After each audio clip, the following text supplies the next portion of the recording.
Why oh why does everybody play a longsword? A lot of people will say, well, the longsword has always been popular due to the appealing design. I mean, who doesn't think it's cool to wield a katana looking sword that straight up turns you into a samurai from an anime movie? And there is certainly some truth there. This weapon has never really scored bad on the popularity charts, but I think you'd be surprised by the quick increase in popularity this weapon saw. If we look at weapon usage statistics in Monster Hunter Generations Ultimate, it shows that the longsword came in at a respectable 5th place with 9.8%. The way weapons played in that game was heavily influenced by the style you chose. There were slower and faster styles to appeal to different approaches, but ultimately it allowed you to play a weapon in ways like never before. For the longsword, this meant counters for days, as the Valor style quickly became popular for its insane damage and complicated to execute counter.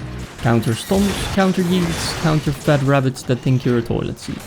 Other weapons had this benefit of different styles as well, making even the most immobile weapon get crazy mobility, which is how that game ended up having the most mobile version of Greatsword, for example. Gosh, I miss running whilst charging. This in turn made the longsword not outcompete all other weapons when it came to dodging moves, which is certainly a big factor of its popularity nowadays. When Monster Hunter World came out, it changed the way the longsword worked. The focus was now on counters, doubling down on the anime samurai stereotype that most longsword players seem to love. It became flashier, over the top and more accessible as no gauge was required to access a counter. Now countering is fun as you have to time your moves, and this makes any fight a lot more engaging, as you are forced to pay attention and learn the monster's moves. You'll feel like an absolute badass when you saw what the monster was going to do before they actually did it, and then timed your counter perfectly to avoid damage whilst dealing damage at the same time.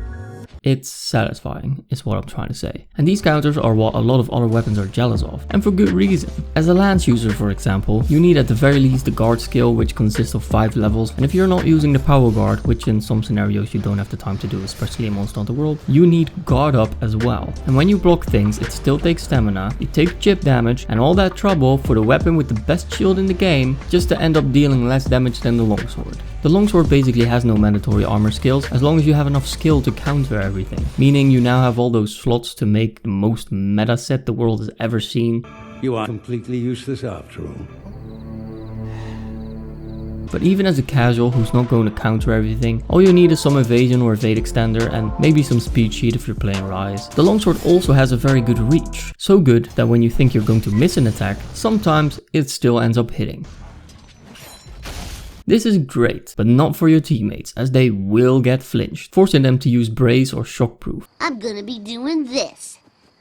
If you get hit, it's your own fault. But let's be honest, that's fine as long as you're not on the receiving end, right? Which is where the longsword once again wins. You can get flinched, but it doesn't happen mid-combo, so all in all it's just not nearly as big of an issue as it is with other weapons. These are more factors of its popularity. The not getting flinched and the low armor skill requirement both lead to a higher damage output, as you can stack all the slots full of attack skills, making it easier to deal more damage with the longsword. Now higher damage weapons are always going to be played more, as this is just a playstyle that appeals to a lot of people and those without patience. But the increase from Monster Hunter Generations Ultimate to World was a whopping 13.2%. Longsword instantly became the #1 most played weapon with a total of 23%. That is almost a quarter of all players, and it makes sense if we add it all up. It has the flashy anime appeal, it has multiple counters, it has a low armor skill requirement, there's no flinching, a high damage output, premium treatment from Capcom, but this is only up until Monster Hunter World. So after this insane popularity increase, you would expect Capcom to leave the weapon alone in Rise and just change all the other weapons a bit to get them on the level where Longsword is, and they kind of did this.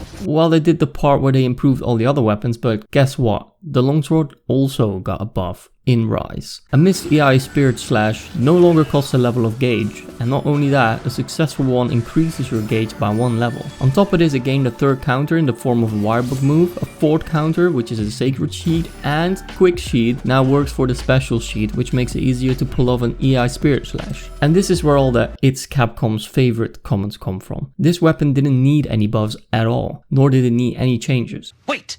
Who is that young go-getter? Well, it sort of looks like Homer Simpson, only more dynamic and resourceful. Simpson, eh? A new junior executive. Bring him to me. Attention, Homer Simpson. You have been promoted. I noticed even most longsword mains stopped trying to defend all the love for the weapon, because even they are like, yeah, it's pretty insane what they did. This weapon does the same things other weapons do, but better. It counters better than a lance, it can hit as fast as a sword and shield, it's about as mobile as a dual blades as it has less animation commitment. So what's next? Giving it KO damage so you make the hammer obsolete? Oh wait, the bowguns already did that. Most people agree at least something needs to change. So here's what I would do to make the longsword better balanced. Now I'm not the worst guy in the world, so I would change nothing. Wait, what? Yes, this may come as a surprise for you, but what Capcom did to the longsword is great. I'm not gonna sit here and act like an entitled little bitch saying that this weapon needs nerfs just because I'm a salty lance main. No. Let them have their fun. Instead, I would change all the other weapons to get on longsword's level. I would make armor skills less mandatory on other weapons, so less levels of guard, maybe guard up built in for lance and gun lance, perhaps tweak the sharpness usage a bit, give some other weapons innate counters as well, and that's about it. If the longsword is so good, then why not just improve the rest of the weapons to get on its level? But hey, that's just my opinion. Now I can already see the comments like, no montage for the longsword. NANI?!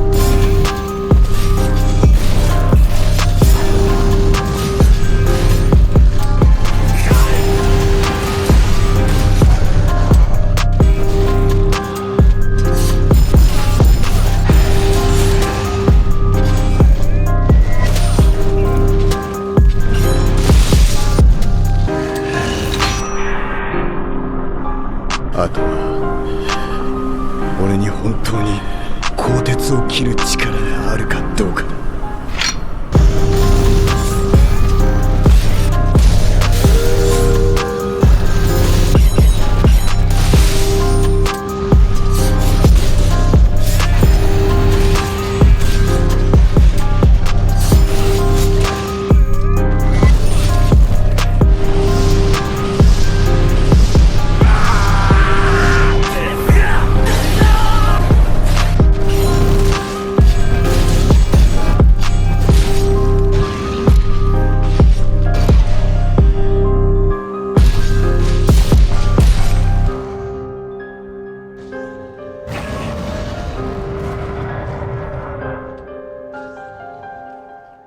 Yeah, this just made me realize how crazy that weapon has become. Anyways, regardless of that, in Monster Hunter Rise, the longsword dropped from 23 to 21%. This most likely happened because a lot of other weapons gained new moves, dodges and counters, making the longsword stand out a little less. It still kept its first place though, as the second ranked weapon, the dual blades, didn't even get close with its 13.1%.